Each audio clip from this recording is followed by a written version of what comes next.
আসসালামু আলাইকুম সবাইকে। আশা করি সবাই ভালো আছেন আর আলহামদুলিল্লাহ আমিও অনেক ভালো আছি। তো আমার আজকে একটা শুট ছিল। নর্মালি ড্রেসের শুট যেদিন থাকে আমার সেদিন অনেক কষ্ট হয়ে যায়, আমি জানি না কেন, বাট শুট করা খুবই টাফ একটা বিষয় আমার জন্য। যেদিন কোনো ড্রেসের শুট থাকে সেদিন আমি একদম ক্লান্ত হয়ে আমার অবস্থা খারাপ হয়ে যায়। তো এই ড্রেসটা আমার অনেক লুজ ছিল, এই কারণে আমাকে দেখতে একটু মোটা লাগতেছে। তো চলে আসলাম শুটের স্পটে, অনেক তাড়াতাড়ি শুট শেষ করছি, মানে তাড়াতাড়ি বলতে গেলেও হবে না, একটা শুট করতে আমার অনেক টাইম লাগে। তার মধ্যে বাইরে আবার অনেক গরম ছিল। তো এই ফুলটা একজন বিক্রি করতেছিল, ওনার কাছ থেকে আমি নিয়ে নিয়েছি, কারণ ভাবলাম যে ছবি হয়তো ভালো আসবে, বাট এটা আমার কোনোই কাজে আসে নাই। সো শুট কমপ্লিট করে আমি তাড়াতাড়ি বাসায় চলে যাই, এন্ড বাসায় যাওয়ার টাইমে অনেক জ্যামে পড়ি। আজকে এমনি আমার বাসায় প্রোগ্রাম ছিল। এখন আপনারা দেখতে পাবেন একটা শুট শেষ করে এসে চুল খোলার যে ঝামেলাটা, এটাই হচ্ছে একটা রিয়েল স্ট্রাগল। অনেকেই আমাকে বলেন যে আমি শুটে সবসময় একই টাইপের করে চুল বাঁধি, বাট বিশ্বাস করেন আমি অন্যভাবে ট্রাই করে দেখছি, আমাকে একদমই মানায় না। আমার হেয়ার স্টাইল একটু এদিক সেদিক হলেই আমাকে অচেনা একটা মানুষের মতো লাগে। আর যে ফুলটা আমি কিনেছিলাম সেটাও সুন্দর করে রেখে দিলাম, কারণ ফুল আমার এমনি অনেক ফেভারিট। তো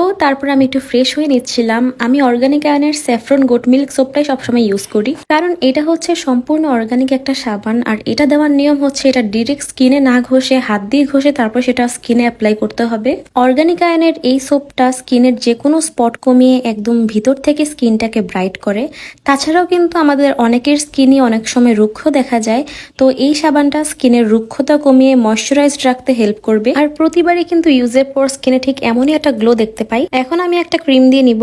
এটা হচ্ছে অর্গানিক আয়নের একটা নাইট ক্রিম, যা অনেকগুলো ফ্লাওয়ার এবং স্পেশাল হার্ব দ্বারা তৈরি। আমার যেহেতু ইদানিং রোদের নিচে অনেক থেকে স্কিনটা একদম বার্ন হয়ে গিয়েছে, তাই আমি এটা ইউজ করি, কেননা এটা সান ড্যামেজ দূর করে। তাছাড়াও এটি স্কিনকে হাইড্রেটেড রাখতে, পিম্পল দূর করতে এবং উজ্জ্বলতা বাড়াতেও সাহায্য করে। এটা আজকে আমি শুট থেকে ব্যাক করার পর ইউজ করলেও ডেইলি কিন্তু আমি একদম ঘুমানোর আগে ইউজ করি। তো এই তো তারপর আমি একটু বাসাটাকে গুছিয়ে নিই, যেহেতু আজকে বাসায় মেহমান আসবে। আমরা বাসা চেঞ্জ করার পর থেকে যতবারই আমি পেজের ইনবক্স চেক করেছি অথবা ইনস্টাগ্রামের ইনবক্স চেক করেছি, আমি শুধু একটাই টেক্সট পাই, সেটা হচ্ছে আপু একটা হোম ট্যুর ভিডিও দেন। আসলে হোম ট্যুর ভিডিও করার কোনো প্ল্যান আমার ছিল না, এন্ড এই টাইপের ভিডিওর কোনো আইডিয়াও আমার নেই। যেহেতু গেস্ট আসবে বলে বাসাটাকে পুরো ভালোভাবে গুছিয়েছিলাম, তাই ভাবলাম যে তখনই আমি কিছু ক্লিপ নিয়ে রাখি, আপনাদের সাথে শেয়ার করা যাবে। তো এখন যেটা দেখলেন সেই রুমে হচ্ছে আমি থাকি, এন্ড তার ঠিক অপোজিটের পাশের রুমটাই হচ্ছে ফাহিম ভাইয়া আর বউয়ের রুম। যদিও নতুন বাসার ভিডিও ফাহিম ভাইয়া অথবা বউয়ের পেজে আপনাদের দেখার কথা, বাট তারপরে আমি প্রচুর পরিমাণে টেক্সট পাচ্ছি, মানে ভিডিওটা না দিয়ে আমি পারলাম না। তাছাড়াও দেখলাম যে ফার্নিচার নিয়েও অনেক আপুদের অনেক কোয়ারিজ ছিল,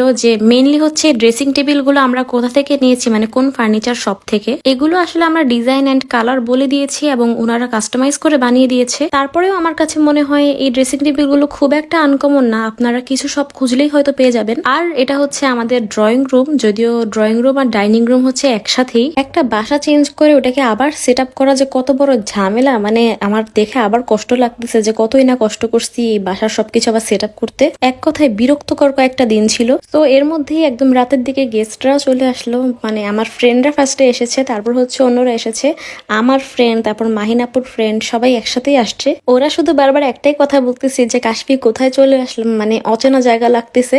আমিও বলতেছি যে আমিও জানি না আমি কোথায় বেড়াইতে আসছি। তো এই তো তার মধ্যে আমাদের খাবারও চলে আসলো। আসলে সবসময় মেহমানদের জন্য আমার আম্মু নিজেই সব রান্না করে, বাট এবার আম্মু অনেক অসুস্থ ছিল বলে বাহিরে থেকে ফাহিম ভাইয়া রান্না করিয়ে এনেছে। আজকে মেনলি বাসায় হচ্ছে মিলাদ ছিল, তো মিলাদও শুরু হয়ে গেল, ভাইয়ারা সবাই সেখানেই বসেছিল। তারপর সবাই রাতের ডিনারটাও করে নিল, এন্ড একসাথে সবাই বসে টিভি দেখছিল। আর রাতের খাবারের পর যদি চায়ের ব্যবস্থা না থাকে তাহলে তো হয়ই না। একদম রাতে মেহমানরা সবাই যখন চলে গিয়েছিল, তারপর আমি ভাবলাম যে হঠাৎ করে কেননা একটু রামিন বানানো যাক, তো বানিয়ে ফেললাম আমি রামিন। আমি মাহিন বউ তিনজনই আমরা রামিন অনেক পছন্দ করি, তো গান শুনতেছিলাম আর খাচ্ছিলাম। একা থাকলে তো আমার গান শুনতে ভালো লাগে। তো আজকের ভিডিওটা এই পর্যন্তই, দেখার জন্য থ্যাংক ইউ সো মাচ সবাইকে। সবাই ভালো থাকবেন, সুস্থ থাকবেন, এন্ড আমাদের সবার জন্য দোয়া করবেন। আল্লাহ হাফেজ।